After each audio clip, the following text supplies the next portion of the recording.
అసలు అమ్మతనం మీరు బాగా చూడాలి అంటే నేను మీకు సృష్టిలో ఒక రహస్యం చెప్తున్నాను. మనుష్య సంతతి యందు అమ్మతనానికి సంబంధించినటువంటి ఆ వైభవ ఆవిష్కరణ పశువుల యందు ఉన్నట్లు ఉండదు. నాకే కొడుకు పుట్టాడు అని సంతోషిస్తాను. నా భార్య వాడికి పాలిస్తుంది, ఎంతో ప్రేమగా పెంచుతాం. వాడి మలమూత్రములను వాడు చంటి పిల్లవాడిగా ఉన్నప్పుడు వాడి తల్లి అనగా నా ధర్మపత్ని తుడిచి శుభ్రం చేస్తుంది. అయినా వాడు అమ్మని విడిచిపెట్టి ఆడుకుంటాడు, అమ్మని విడిచిపెట్టి పడుకుంటాడు. అమ్మని విడిచిపెట్టి అమ్మ ఇక్కడ కూర్చుని ఇక్కడ ఉయ్యాల్లో పెడితే వాడు ఉయ్యాల్లో నవ్వుకుంటూ ఏదో తనలో తానే బోసి నువ్వులు నవ్వుకుంటూ ఆ బొమ్మల్ని చూసి ఆడుకుంటాడు. కానీ మీరు చూడండి, పశువులకు మాత్రం అసలు తల్లిని విడిచిపెట్టి ఆ పిల్లలు ఉండవు. మీకు నేను ఉదాహరణ చెప్పాలంటే కోడిని తీసుకోండి. కోడి గుడ్డులు పొదుగుతుంది, చిన్ని పిల్లలు వస్తాయి. అసలు ఆ అంబికా తత్వం, ఆ జగన్మాతృత్వం ఎక్కడ కనపడుతుందో తెలుసా అండి? కోడిలో, కోడి పిల్లల్లో కూడా మీకు గొప్పతనం కనపడుతుంది. అసలు ఆ కోడి పిల్లల కోడిని వదిలుండవు. నా కొడుకు చంటితనంలో నేను ఎక్కడికెడితే అక్కడికి నాతో రాడు, వాడు ఉయ్యాల్లో పడుకుంటాడు. కోడి పిల్ల అలా ఉండదు, కోడి ఎక్కడికెడితే అక్కడికి వెళ్తుంది. చిత్రం ఏంటంటే అది కొక్కో అంటూ ఇలా కొట్టుకు తింటూ ఉంటుంది. దీనికి ఏమొచ్చో తెలియదు, మరి ఇది కూడా చిన్ని ముక్కు పెట్టి ఇలా కొడుతూ ఉంటుంది. ఆకాశంలో గ్రద్ద తిరుగుతుంది, ఆ గ్రద్దకి నా పిల్ల కనపడుతుంది, నా పిల్లని గ్రద్ద ఎత్తుకుపోతుందేమోనన్న జ్ఞానం పిల్లవ తల్లి అవగానే ఆ కోడికి ఎక్కడి నుంచి వచ్చిందో ఎవరికీ తెలియదు. అది 4 మాటలు ఇలా కొట్టి 5వ మాట తలెత్తిలా ఆకాశం వంక చూసుకుని ఆకాశంలో ఎక్కడో గ్రద్ద కనబడగానే కొక్కో అంటుందంతే. ఆ పిల్లలన్నీ కిక్కి అంటూ దగ్గరికి వస్తాయి. అది ఇంతోటి కోడి ఏ పాటి బలిష్టమైన పక్షి అండి అది ఇలా రెక్కలు ఎత్తుతుంది అంతే. కోడి పిల్లలన్నీ రెక్కల కిందకి వెళ్ళిపోతాయి. ఆ రెక్కల్ని ఇలా పెట్టేసుకుని మెడ మీద వెంట్రుకలు నిలబడేటట్టుగా తనని కొట్టేసినా పర్వాలేదు, తన పిల్లలు పోకూడదు. ఇంతోటి కోడి బలం ఎక్కడా, గ్రద్ద బలం ఎక్కడా? రెక్కల కింద పెట్టేసుకుని కోడి పిల్లల్ని కోడి అలా చూస్తుంది. అస్తమానం అటు ఇటు తిరిగిన ఈ పిల్లలకి ఏమర్థం అవుతుందో తెలియదు. అది ఇలా రెక్కలు ఎత్తగానే అన్ని వాటి కిందకి వెళ్ళిపోయి మళ్ళీ అమ్మ రెక్కలు మూసి కొక్కో అండంలో తేడా వస్తే తప్ప బయటికి రావు, అలాగే కూర్చుంటాయి. నిజంగా ఆశ్చర్యంగా ఉంటుంది. మీకు ఈ మాతృత్వమునందుండేటటువంటి గొప్పతనం నిజానికి పశువుల్లో ఎక్కువగా కనపడుతుంది, సంటితనం. కానీ మనుష్యత్వమునందుండేటటువంటి గొప్పతనం ఏటో తెలుసా అండి? పెద్దవాడైన కొద్దీ అమ్మ పట్ల ఆరాధనాభావం ద్విగుణీకృతమైపోతుంది. అమ్మ అంటే ఆవిడే దైవము, అమ్మని మించిన పరదేవత ఇంకా లోకంలో లేదు. కాబట్టి అమ్మకి నమస్కరించినటువంటి వాడు ధన్యుడు. అమ్మ చేతి అన్నం తిన్నవాడు అమృతాన్ని తింటున్నవాడే. లోకంలో ఎంత పెద్దవాడైనా ఎంత గొప్పవాడైనా అత్యంత మధుర స్మృతిగా స్వర్గలోకం యొక్క భోగం ఎలా ఉంటుందో తెలియదు, కానీ స్వర్గలోక భోగం కన్నా ఎక్కువ అందంగా అనిపించేదేదో తెలుసా అండి? చిన్నతనంలో మట్టిలో ఆడుకుని వచ్చినటువంటి పిల్లవాడిని నూతిగట్టు మీద నించోపెట్టి అమ్మ చాదతో నీళ్లు తోడి వాడి మీద నీళ్లు పోసి అమ్మ ఒంగుని వాడి చెయ్యిలా పట్టుకుని వాడి చెయ్యి తోమి మళ్లీ అమ్మ నీళ్లు పోసి ఆ ఒళ్ళు తుడిచి ఆ నీళ్లు చుట్టూ తిప్పి ఆశీర్వచనం చేసి తువ్వాలు పెట్టి తుడిచి ఓ చిన్ని తువ్వాలు కట్టి వదిలినప్పుడు ఆ తువ్వాల్లో అడుగులు సరిగ్గా పడక చిన్ని అడుగులేస్తూ నడిచి వెడుతూ వెనక్కి తిరిగి అమ్మని చూసినప్పుడు పొందిన ఆనందం స్వర్గలోకం కూడా ఎందుకు పనికిరాదు. కొత్త ఊరగాయలు పెట్టినప్పుడు కొత్త ఆవకాయ అమ్మ కంచంలో అన్నం కలిపి ఇంత నువ్వులను నేసి కలిపి నూతి పళ్ళెం దగ్గర ఆడుకుంటున్న పిల్లలందరినీ పిలిచి ఒక్కొక్కడి చేతిలో ముద్ద పెడితే తెలియని వయస్సులో ఆ వేడన్నం కొత్త ఆవకాయ ఇలా తినేసి ఆడుకుంటూ పరిగెడుతుంటే 5 పిల్లలుంటే 5వ వాడి తర్వాత మళ్ళీ వీడికి వంతు వస్తుంది. అని 4వ వాడికి వచ్చేటప్పటికి 4వ వాడికి పెడుతుంటే వీడు ఉన్నది గబగబా తినేస్తాడు. ఇక తినేసి మళ్ళీ అమ్మ దగ్గరికి పరిగెడుతుంటే అయ్యో అమ్మ ఇంత ప్రేమగా పెడుతోంది, బాగుందమ్మా అని చెప్పాలని కూడా తెలియకుండా పరిగెడుతుంటే అమ్మవాడి కళ్ళల్లోకి చూసి నాన్న బాగుందా ఆవకాయ అంటే అమ్మ చాలా బాగుందమ్మా అంటే పొంగిపోయిన అమ్మ కళ్ళల్లోని మెరుపు, ఆ నిస్వార్థమైన ప్రేమ నీ జీవితంలో ఇంకా ఎక్కడా ఎవరి దగ్గర నువ్వు పొందలేవు. అది అమ్మకే చెల్లు, అమ్మ కడుపున పుట్టిన బిడ్డకే చెల్లు. ఆ అమ్మ ఒక్కసారి శరీరాన్ని విడిచిపెట్టిందా ఇక నీకు అంత నిస్వార్థంగా ప్రేమని పంచగలిగిన వాళ్ళు ఉండరు, భార్యతో సహా. నేను మన్నింపబడిదనుగాక. భార్యాస్థానంలో ఉన్న వ్యక్తి అమ్మకి మాత్రం ఒక్క నాటికి ప్రత్యామ్నాయము కాదు. నా బిడ్డలకి ఆవిడ ఆ స్థానాన్ని పొందుతుందేమో, నా దగ్గర మాత్రం ఆ స్థానం అనేటటువంటిది ఒక్క మా అమ్మకే. అది అంత నిస్వార్థమైనటువంటి స్థానం, అంత ప్రేమైకమూర్తి అమ్మంటే. కాబట్టి లౌకికంగా శరీరం ఇచ్చిన అమ్మకే అంత ప్రేమ ఉంటే, జగన్మాత 3 లోకములను కన్న తల్లి మా అమ్మ ప్రేమ ఎంత గొప్పగా ఉంటుంది మీరు చూడండి. అందుకే శరీరానికి ఒక తల్లి ఉంటూ ఉంటుంది. ఈ జన్మలో నాకు ఒక తల్లి, కానీ నా జీవునకు తల్లి మాత్రం ఎప్పుడూ పరదేవతే. ఆ తల్లే నాకు తల్లి. అందుకే ధూర్జటి అమ్మా అయ్యయటంచు నేనెవ్వరిని అన్నం శివా నిన్నేను సుమి, నీమది తల్లిదండ్రులటంచు చూడగాబోకు, నాకిన్నై తల్లియు తండ్రియం గురుడు నీవే కాక, సంసారపు చిమ్మంచీకటి కప్పకుండ కనుమా శ్రీకాళహస్తీశ్వర అంటే. ఆ అమ్మ మహాప్రయోజనాన్ని ఒక దాన్ని ఇస్తుంది. అరే పాపం ఎన్నాళ్ళు తిరుగుతాడు రా ఇలా, ఈ జీవయాత్రలో శరీరాలు తీసుకుని తిరుగుతూనే ఉన్నాడు, బిడ్డ బడలిపోతున్నాడు, ఇంకొద్దు వీడికి శరీరంలో ఉంచనని ఆ అమ్మ అనుగ్రహించిన నాడు ఆవిడ జ్ఞాన ప్రకాశముని ఇస్తుంది. కేవలము జ్ఞానము వలన మాత్రమే మోక్షం వస్తుంది.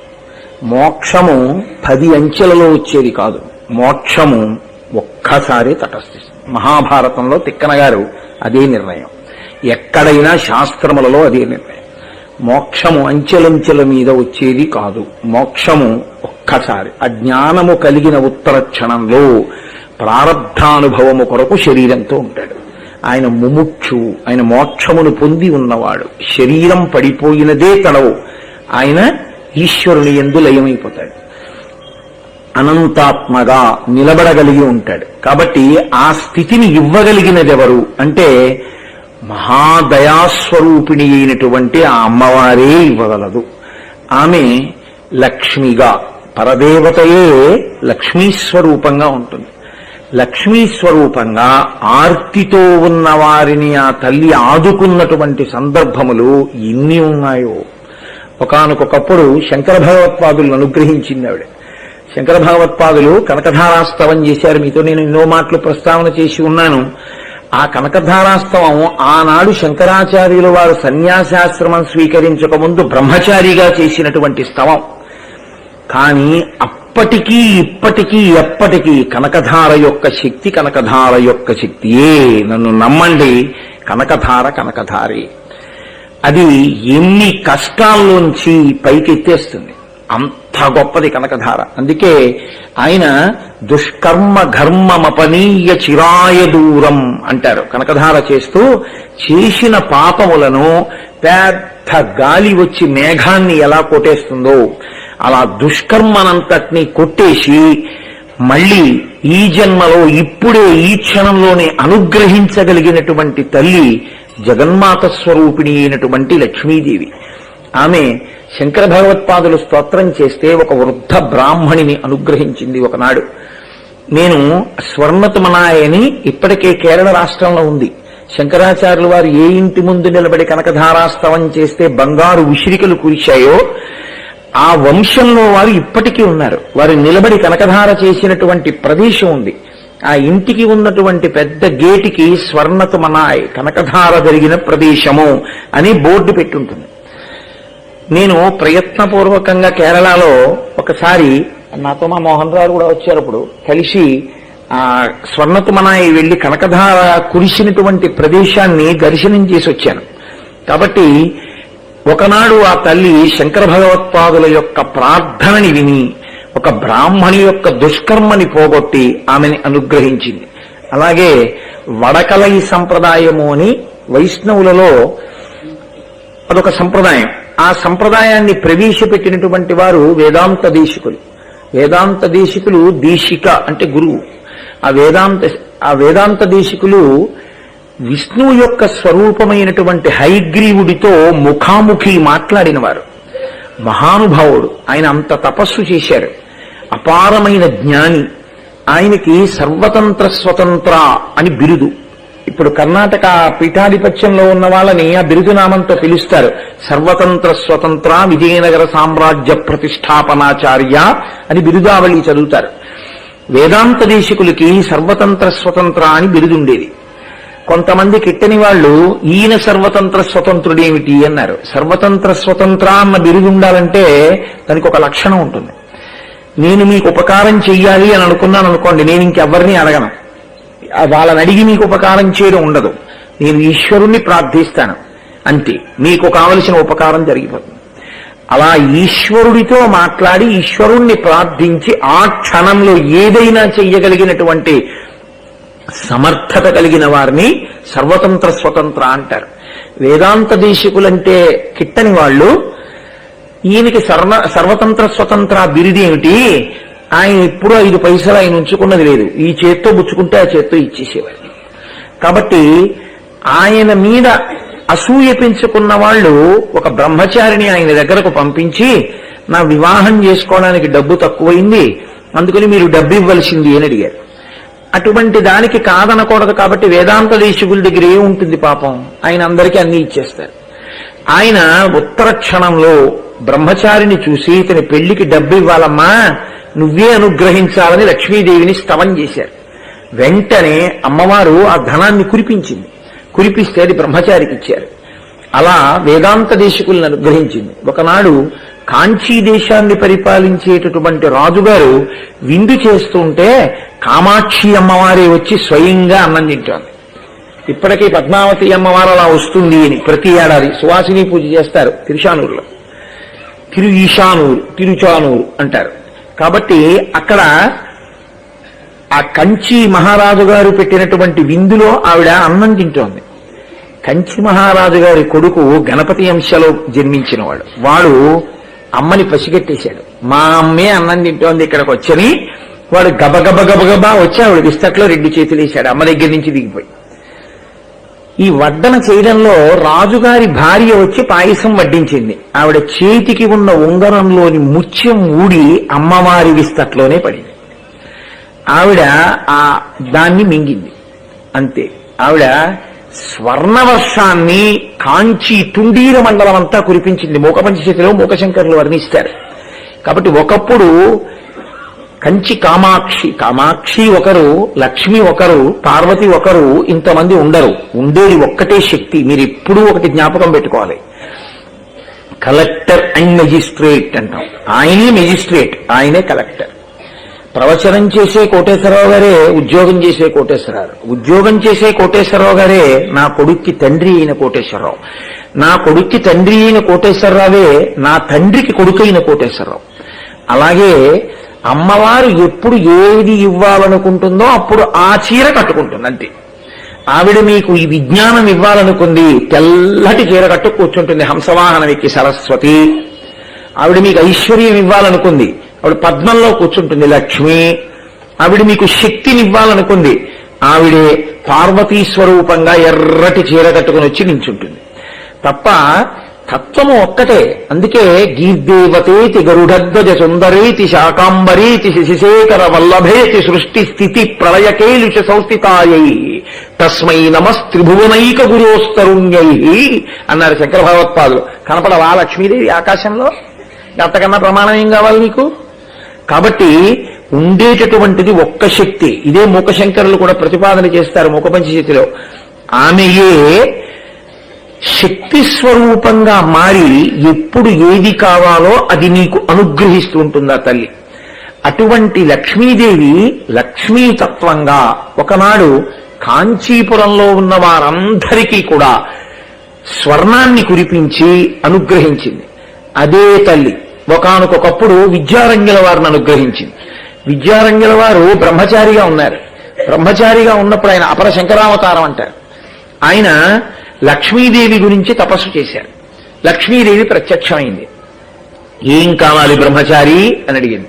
అనంతమైన ధనరాశి కావాలి, నవనిధులతో సహా ఆవిడక్కడ కనపడేటట్టు చేసింది. గబగబా వెళ్లి విద్యారణ్యుల వారు పుచ్చుకోబోతున్నారు. ఆవిడంది, బ్రహ్మచారి ఐశ్వర్యాన్ని అడగకూడదు. పోతన గారు భాగవతంలో అంటారు, గొడుగో జన్నిదమో కమండలయో నాకున్ ముంజియో దండమో వడుగీనెక్కడ కరుల్ వామాక్షుల శొంబులెక్కడ నిత్యోచిత కర్మమెక్కడ మదాకాంక్షితంబైన మూడడుగుల మేర త్రవయిచ్చుటదే మహాభాగ్యంబు నా పాలికి అంటారు. ఓ గొడుగు పుచ్చుకోవాలి, ఓ జంజం పుచ్చుకోవాలి, ఓ మొలతాడు పుచ్చుకోవాలి, అలాంటివి పుచ్చుకోవాలి. కానీ బ్రహ్మచారికి ఐశ్వర్యం ఎందుకు? తపస్సు చేసేవి ఇచ్చాను, కానీ ఈ జన్మలో నువ్వు అది అనుభవించడానికి వీలు లేదు. వచ్చే జన్మలో నీకు అదే అందుతుంది. కాబట్టి ఈ జన్మలో నీకు ఇవ్వనంది ఆవిడ. నీకు అధికారం లేదు పుచ్చుకోవడానికి. వెంటనే ఆయన ఆలోచించి ఆయన ఏం చేశారంటే, ఇంత కష్టపడి తపస్సు చేసి ఇంత ఐశ్వర్యాన్ని సంపాదించాక వచ్చే జన్మలో తీసుకుందువు అని అంటుంది ఏమిటి ఈవిడే అని సన్యస్తోహం అన్నారు. శంకరాచార్యుల వారిని కాలిని మొసలు పట్టుకుంటే ఎలా ఆపత్సన్యాసం స్వీకరించారో అలా అమ్మా నేను సన్యసించుతున్నాను అన్నారు. సన్యసిస్తే ఉత్తర జన్మ, వేరే జన్మలో గడిపేటట్టు. కాబట్టి అమ్మా నేను సన్యాసం తీసుకున్నాను, కాబట్టి ఇప్పుడు నేను జన్మ మారిపోయాను, ఇది నాదేనా అన్నారు. లక్ష్మీదేవి నవ్వంది, నీదే అంది. సన్యాసికి అసలు అధికారం లేదు ద్రవ్యం తీసుకుని దాచుకోవడానికి. ఏం చేస్తావు? తొందరపడి నన్నేదో నువ్వు తెలివితేటలుగా మాట్లాడి నా దగ్గర పుచ్చుకున్నాను అనుకుంటున్నావు, కానీ ఇప్పుడు సన్యాసివి, నీకెందుకు ఆ ధనం? తీసుకో. ఏం చేస్తావు? తీసుకోవచ్చా సన్యాసి? తీసుకో అది. వెంటనే ఆయన నాలుగు ఖర్చుకుని అన్నారు, బ్రహ్మచారిగానూ ఇవ్వలేదు, సన్యాసిగానూ ఇవ్వలేదు, మరి ఎందుకు ఈవిడ నాతో ఇంత తపస్సు చేయించినట్టు, ఎందుకు అనుగ్రహించినట్టు? ఇందులో ఏదో పరదేవతానుగ్రహం ఉంది. లేకపోతే ఇంత ఐశ్వర్యాన్ని నాకిచ్చి నా పుర్రెలో ఈ ఆలోచన ఎందుకు పుట్టించింది? ఆయన ఆలోచించారు, ఓహో అమ్మవారు నా చేత సన్యసింపచేసి లోకానికి ఒక మహోపకారం చేయించాలనుకుంది. మాలిక్ కాఫూర్ దండయాత్ర చేసి రామేశ్వరం వరకు వెళ్లి దేశంలో ఉన్నటువంటి దేవాలయాలన్నింటినీ కొల్లగొడుతున్న రోజులవి. ఇక్కడ ఉన్న ఐశ్వర్యాన్ని విదేశాలకు తరలిస్తున్న రోజులవి. అటువంటి రోజులలో మళ్లీ సనాతన ధర్మాన్ని నిలబెట్టడానికి ఒక గొప్ప దుర్భేద్యమైనటువంటి రాజ్యాన్ని నిర్మాణం చేసి కోటలు కట్టి అటువంటి రాజుల్ని నియమించి మళ్లీ ఇతరుల చేత సనాతన ధర్మం దెబ్బతినకుండా సనాతన ధర్మాన్ని రక్షించగలిగిన అద్భుతమైన సామ్రాజ్య నిర్మాణము చెయ్యడానికి కావలసినటువంటి ధనాన్ని ఈ సన్యాసికిచ్చి సన్యాసి ద్వారా రాజ్య నిర్మాణం చేయించి సనాతన ధర్మాన్ని కాపాడాలి. అందుకని ఆయనతో ఆ మాట అనిపించి ఆ ద్రవ్యాన్ని ఆయనకిచ్చి, ఇప్పుడు విద్యారణ్యుల వారు హరిహరరాయలు బుక్కరాయల్ని పిలిచి విజయనగర సామ్రాజ్యాన్ని స్థాపింపచేసి ఈ ద్రవ్యమంతా ఇచ్చి విజయనగరం కోట కట్టించారు. దాని వలన ఆయన సనాతన ధర్మాన్ని రక్ష చేశాడు. సాహితీ సమరాంగణ సార్వభౌమ లలిత కళాప్రియ కవి పండిత పోషక విద్వత్కవి అనిపించుకున్నాడు. తాను స్వయంగా అముక్తమాల్యద రచన చేశాడు. అష్టదిగ్గజాల్ని ఆస్థానంలో పెట్టుకున్నాడు. దక్షిణ దేశంలో ఆంధ్రభోజుడు కృష్ణదేవరాయల వారి యొక్క పరిపాలనా కాలం స్వర్ణయుగం. సనాతన ధర్మం అంత గొప్పగా రక్షింపబడింది. అంత గొప్ప గొప్ప దేవాలయాలన్నీ నిర్మాణం చేయబడ్డాయి.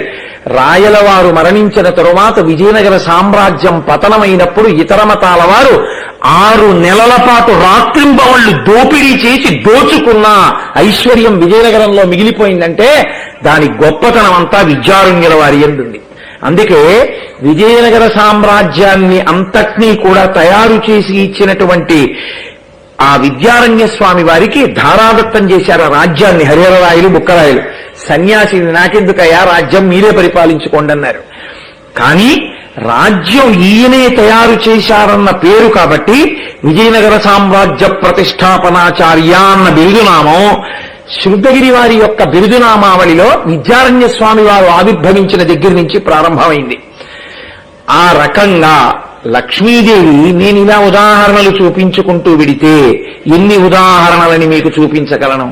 నాకు పేరు చెప్పడం ఇష్టం లేదు, కానీ ఒకానొకప్పుడు ఈ రాష్ట్రంలో ఉన్నటువంటి ఒక పెద్ద సిమెంట్ వ్యాపారం చేసేటటువంటి ఒక కర్మాగారం చాలా పెద్ద ఇబ్బందిలోకి వెడితే నడిచే దేవుడైనటువంటి చంద్రశేఖరేంద్ర సరస్వతి స్వామి వారిని ఆశ్రయించి స్వామి ఎలా మేము ఈ ఇబ్బందిలోంచి బయటికి రావడం అని అడిగారు. పరమాచార్య స్వామి వారు పరదేవతని ప్రార్థన చేసి వాళ్ళకు మార్గం చెప్పారు. అంతే. ఆయన ఒక్క మాట అన్నారు, అసలు వాళ్ళు ఊహ చేయడానికి కూడా వీలు లేని రీతిలో వాళ్ళ సమస్య విడిపోయి ఆ కర్మాగారం నిలబడి వాళ్ళు ఆ తరువాతి కాలంలో ఆర్థికంగా ఎంతో పరిపుష్టిని పొందారు.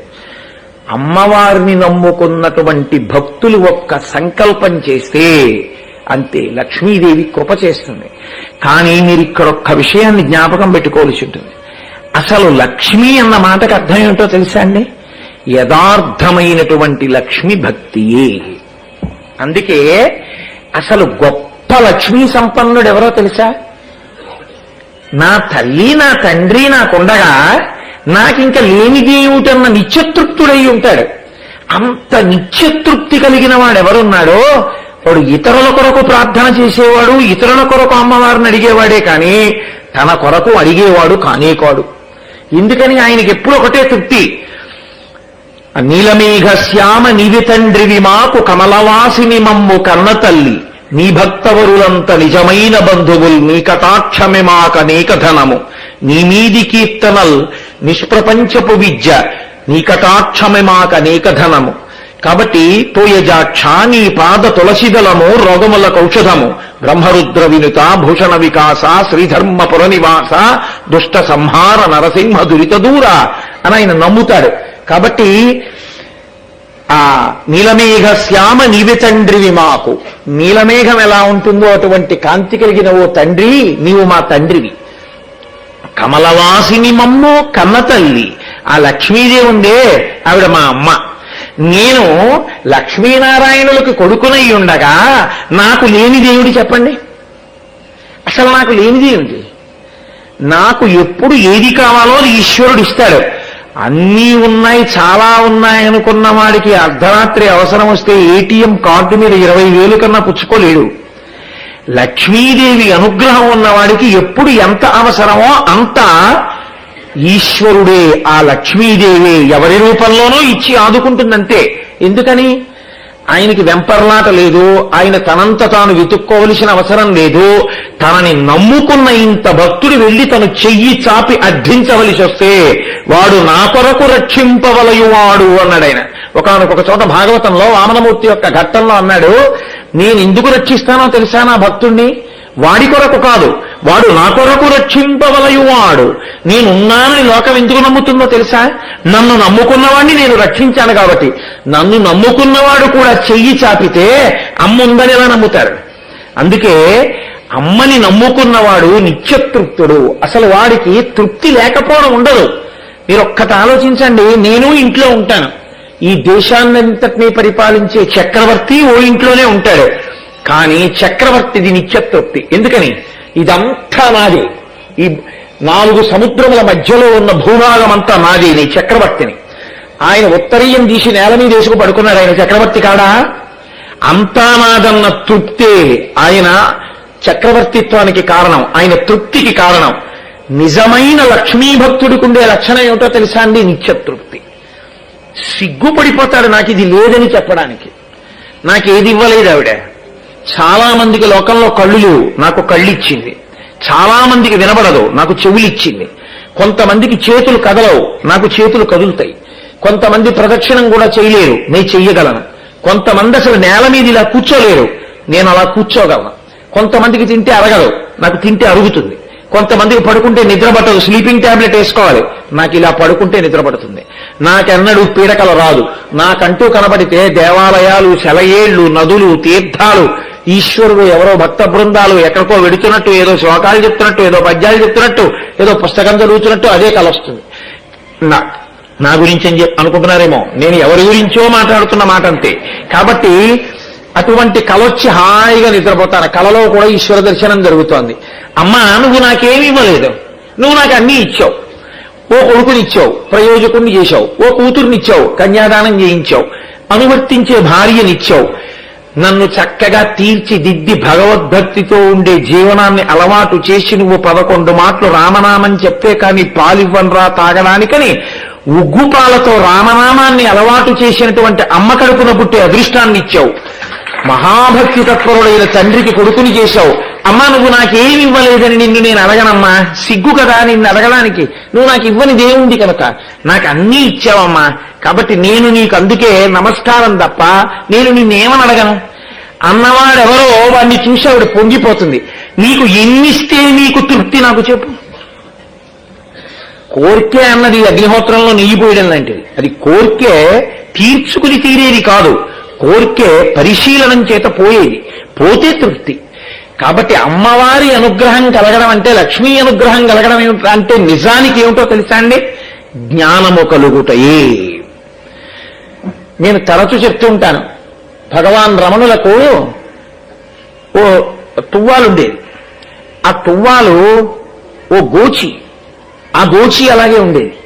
ఒకసారి ఆయన గోచి శుభ్రంగా కన్నాలు పడిపోయింది. ఆయన పెట్టుకునేది ఆ గోచి. ఆ గోచి కన్నాలు పడిపోతే ఆయన ఎవరిని అడగలేదు. ఆయన గిరి ప్రదక్షిణం చేస్తున్నారు. గిరి ప్రదక్షిణం చేస్తూ ఉండండి ఇప్పుడే వస్తాను అని రక్కసి పొదల్లోకి వెళ్ళి ఓ ముళ్ళు విరిచి ఇంకొక ముళ్ళుకి ఈ ముళ్ళుతో కన్నం పెట్టి ఈ గోచీలో దారమే తీసి ముళ్ళుకెక్కించి ఆ ముళ్ళుతో గోచీకి పడిన కన్నం కొట్టుకుని మళ్లీ గోచీ పెట్టుకుని బయటికి వస్తే, అయ్యో భగవన్ మీరు ఏమీ అడగరు, 4 గోచీలే తెచ్చిమావా అంటే, గోచీ ఇచ్చినవాడు, గోచీలో దారములు పెట్టినవాడు, గోచీ చిరిగిపోతే వెంటనే సూది రూపంలో ముళ్ళిచ్చినవాడు, ఆ ముళ్ళుతో కుట్టుకోవడానికి కావలసిన కన్నిచ్చినవాడు, ఇన్ని నా తల్లై నన్ను అనుగ్రహిస్తుండగా మీరిచ్చే గోచీ నాకెందుకు, నాకు లేవా ఇవన్నీ మా అమ్మిచ్చినవి, నాకు అక్కర్లేదనేవాడు. ఆ నిత్యతృప్తుడున్నాడే వాడు నిజమైనటువంటి లక్ష్మీ కటాక్షం ఉన్నవాడు తప్ప ఇంకా అమ్మవారిని లక్ష్మీదేవిని పూజ అంటే పుచ్చుకోవడానికే అని మీరు అనుకోండి.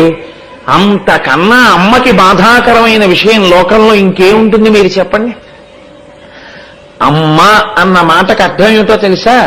మీ ప్రేమని అభివ్యక్తం చేస్తే పొంగిపోయేది అమ్మా. మీరు ఎక్కడి నుంచి రండి, అమ్మకి సంతోషం ఏమిటో తెలుసా అండి?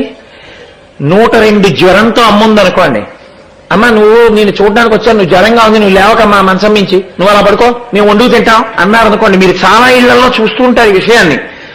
102 జ్వరంతో ఉన్న అమ్మని చూడ్డానికి కొడుకొస్తే ఆవిడేం చేస్తుందో తెలుసా అండి? ఉండమ్మా మా వాడికి ఆ చింతకాయ పచ్చడి, కొత్త చింతకాయ పచ్చడి అంటే ఎంత ఇష్టం వాడికి. చిన్నప్పుడు అమ్మ చింతకాయ పచ్చడి చేశావా అనేవాడు. ఆ దిక్కుమాలిన జ్వరం ఏం చేస్తుంది లేదు, ఆ చింతకాయ పచ్చడి ఒక్కటి చేస్తానని లేచి వచ్చి ఆ పచ్చడి ఒక్కటి వాడికి బాగా మెత్తగా చేసేస్తే ఇష్టపడ్డావు. కొంచెం పచ్చి విచ్చిగా ఉండి కాస్త గుండ్రంగా ఉన్నటువంటి మినప్పప్పు ఎక్కువ పోపేసి వండితే వాడు ఆ మినప్పప్పు ఏరుకుంటూ చింతకాయ పచ్చడి కలుపు తింటాడు. కాస్త చింతకాయ పచ్చడి చేసి వెళ్ళి పడుకుంటానని 102 జ్వరంతో చింతకాయ పచ్చడి చేసి పెడుతుంది. అది అమ్మ అంటే. అటువంటి అమ్మ మీకు ఏది ఇవ్వడానికి సిద్ధంగా ఉంటుంది. అసలు ఇంకొక మాటకు వస్తే అమ్మ ఒక్కతే అనగలిగిన మాట ఒకటి ఉంటుంది, నా ఆయుర్దాయం కూడా నువ్వు పోసుకు బతకరా అంట. తప్ప వీడేమైనా నీ బతకాలని అమ్మ అందం. అలా అనగలిగినది అమ్మ ఒక్కతే. అటువంటి అమ్మని అడగడం సిగ్గు కాదు. నీకేం కావాలో ఆవిడ ఇవ్వదు, నీ చంటితనం నుంచి ఇచ్చింది, ఎప్పుడూ ఇస్తుంది. అమ్మ నాకేమివ్వలేదన్నవాడెవడో వాడు లక్ష్మీ కటాక్షమును పొందినవాడు. ఎంత ఇచ్చినా చూసుకుని ఏడిచిన వాడెవడున్నాడో వాడు లక్ష్మీదేవిని బాధ పెట్టినవాడు, అమ్మని బాధ పెట్టినవాడు. అసలు లక్ష్మీ కటాక్షం కలగడానికి ఆధారములు 2. ఒకటి విష్ణువును కీర్తించుట. ఎక్కడ శ్రీమన్నారాయణ సంకీర్తనం జరుగుతుందో అక్కడ ఆవిడ ఉంటుంది. ఆవిడ మహాపతివ్రత, నిత్యానపాయని. ఆయన్ని స్తోత్రం చేస్తే ఆవిడ వస్తుంది. రెండోది ఏమిటో తెలుసా అండి? నాకేమివ్వలేదు నువ్వు అని అడుగుతున్నాడు. మరి కష్టం వచ్చింది నీకు, అమ్మా ఈ కష్టం రూపంలో ఏదో పాపం పోగొట్టుంటావు, నాకింత కష్టం వచ్చింది కాబట్టే నేను వెళ్ళి ఈ కష్టాలు పోవడానికి మార్గం ఏమిటని అడిగితే, ఇదిగో నువ్వు లక్ష్మీదేవి పాదాలు ఇలా పట్టుకో అన్న మాట నా చెవిన పడి నీ కాళ్ళు పట్టుకోగలిగినటువంటి స్థితి నాకు జీవితంలో అన్వయమైంది, అది కలిగింది.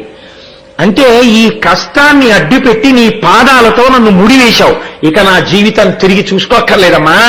కాబట్టి అమ్మా కష్టపెట్టింది నీ దగ్గరికి చేర్చుకోవడానికా, ఎంత సంతోషం అని కూడా నువ్వు అనగలిగితే ఆవిడ పొంగిపోతుంది.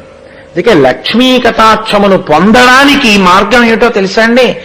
అమ్మ దగ్గరికి వెళ్ళి అమ్మ నువ్వేమి ఇవ్వలేదు, నువ్వు అన్నీ ఇచ్చావు, కానీ అమ్మ ఎందుకో మనస్సు కుందిందమ్మా ఈ విషయంలో అని అమ్మతో చెప్పినట్టు చెప్పడమే. అందుకే పెద్దలు ఏం చెప్తారో తెలుసా అండి, భగవంతుడి దగ్గరికి వెళ్ళి నాకు లేదన్న విషయాన్ని ఎందుకు చెప్పాలసలని అడిగారు. ఆయన సర్వజ్ఞుడు కదా, ఎందుకు చెప్పాలి, ప్రార్థన ఎందుకు చెయ్యాలని అడిగారు.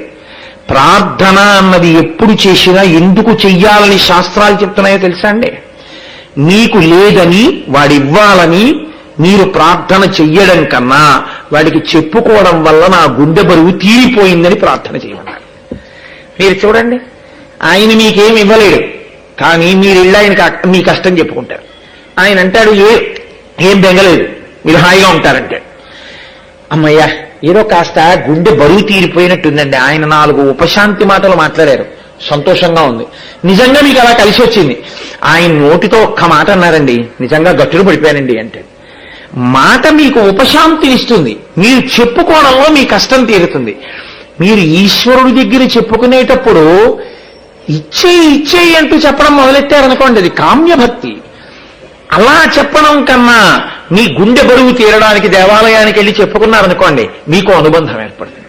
మా అమ్మతో వెళ్ళి చెప్పొచ్చాను, మా అమ్మ విని ఊరుకుంటుందా? పిల్లాడు బాధపడుతుంటే ఊరుకుంటుందండి అమ్మ? కూతురు వచ్చింది ఇంటికి, అల్లుడు వచ్చాడు, అల్లుడు గారు ఏదో స్నానం చేసి గుళ్ళోకి వెళ్ళొస్తాను అత్తయ్య గారు మామయ్య గారు నిలిపాడు. పిల్ల తండ్రి దగ్గరికి వెళ్తుంది ఏమిటి, అమ్మ ఏదో పిల్ల పెళ్లి కోసం అని చెప్పేసి 5 లక్షలు కూడబెట్టామమ్మా, చాలా మంచి సంబంధం, కానీ వచ్చిన గొడవ ఏమిటంటే ఆయన వేపేమో దగ్గరగా 7,000 మంది ఉన్నారు భోజనం చేసేవాళ్ళు. 7,000 మందికి భోజనం పెట్టాలంటే మన దగ్గర ఉన్న 5 లక్షలు చాలదు, ఇంకొక 2 లక్షలు ఉంటే పిల్లని వాళ్ళ ఇంటికి పంపిస్తే ఎంత సంతోషంగా ఉందో, ఆ 2 లక్షల గురించే కొంచెం ఇబ్బందిగా ఉందమ్మా అని తల్లి దగ్గర కూర్చొని వంకాయలు తరుగుతూ మాట్లాడుకుంది. తల్లి ఇవ్వాలని అడుగుతుందా కూతురు? రిటైర్ అయిపోయిన నాన్నగారి డబ్బు బ్యాంకులో వేసుకున్న అమ్మ ఆ డిపాజిట్లోంచి తీసి అమ్మ నువ్వు ఇచ్చేయి నా కూతురు పెళ్లి చేసుకుంటా అని అడుగుతుందా? అడగదు. తన గుండె బరువు తీరడానికి అమ్మ దగ్గరికి వచ్చి చెప్పుకుంటుంది. అందుకు కదండి అసలు బరువు తీరేటప్పుడల్లా అమ్మ దగ్గరికి వస్తారు. అందుకే మొదటి ప్రసవం కూడా అమ్మ దగ్గరికి వస్తారు. అమ్మ పక్కన ఉంటే చాలా తృప్తి. అమ్మ అన్న మాటలో ఉపశాంతి ఉంది. ఇది చెప్పుకుంటే అమ్మ ఏం చేస్తుంది, ఏం పర్వాలేదు లేవే అని చెప్పి అల్లా వాళ్ళని ఓసారి అడగపోయావా, ఇలా వీళ్ళు మీకేం సర్దరా అని 4 పేర్లు చెప్పి రాత్రి భర్తతో ఉంటుంది, ఏం చేస్తాం ఇద్దరం పెద్దవాళ్ళం అయిపోయాం, ఎలాగో 10,000 వస్తోంది వడ్డీ, మనకు అయ్యేది 4,000, 6,000 మళ్ళీ బ్యాంకులోనేగా వేస్తున్నాం, ఓ 2 లక్షలు తీసి దానికి ఇద్దాం, పాపం మంచి అల్లుడు వస్తాడు సంతోషంగా ఉంటుంది. అడగక్కర్లేదు, మర్నాడు పొద్దున్న చలివిడి పెట్టి ఈ 2 లక్షల రూపాయలు కూడా ఇచ్చి మీకోసం కాకపోతే ఎందుకే కాటికి కాలు జోపుకున్న వాళ్ళ మాకు ఈ డబ్బు చక్కగా పెళ్లి చేయి అని 2 లక్షలు ఇచ్చేస్తుంది. చెబితే చాలు ఇవ్వడం అమ్మ లక్షణం అండి. అమ్మ అన్న మాటలో ఇవ్వడం ఒక్కటే తెలుసు. అమ్మ అన్న మాటకి పుచ్చుకోవడం కానీ పుచ్చుకోవాలన్న ఆశ కానీ లేదు. అమ్మ అడుగుతుందేమో అనుకున్నవాడెవడో వాడే కుపుత్రుడు. అందుకే దేవి అపరాధ క్షమాపణా స్తోత్రం చేస్తూ శంకర భగవత్పాదులో మాట అంటారు, కుపుత్రో జాయే తత్వచితపి కుమాతాన భవతి. దుర్మార్గుడైన కొడుకుంటాడేమో, దుర్మార్గురాలైన తల్లి లోకంలో ఉండదు. అమ్మ అన్న మాటలో ఆ గొప్పతనం ఉంటుంది. వెంకటేశ్వర అవతారానికి ఉన్న గొప్పతనం ఏమిటో తెలుసా అండి? యథార్థమునకు లక్ష్మి వక్షస్థలంలో ఉంటుందంటారు, కానీ అసలు వక్షస్థలంలో ఉండడు నా బుర్ర కాదు, అది ఎప్పుడు ఉండే స్థానమే. వక్షస్థలంలో ఉండడం, వక్షస్థలంలో ఆవిడ ఉండడం వేదాంత దేశికులు దయాశతకము అని అందులో చెప్తారు. ఆ తత్వం అంతా గుండెల్లో కారుణ్యం ఉంటుంది, కారుణ్యం ఉండడం ఆవిడ ఉంది అని చెప్తారు. అసలు ఆ లక్ష్మి ఆయన ఎందు ఎక్కడుందో ఆయన చెప్తూ లక్ష్మి ఆయన ఎందు ఎక్కడలేదో నాకు చెప్పన్నారు. ఎంత చిత్రమైన మాట చెప్పారంటే వెంకటేశ్వరుడి గురించి, వక్త్రాబ్జే భాగ్యలక్ష్మీ, ఆయన ముఖాన్ని చూస్తే చాలు భాగ్యం కలుగుతుంది. భాగ్యలక్ష్మి ఆయన ముఖమునందు ఆవాహన అయి ఉంటుంది. వక్త్రాబ్జే భాగ్యలక్ష్మి కరతల కమలే సర్వదాదాన లక్ష్మీ. ఆయన యొక్క చెయ్యి ఇలా ఎందుకుంటుందో తెలుసా? మీకన్నీ జార్చేయడానికి, మీకు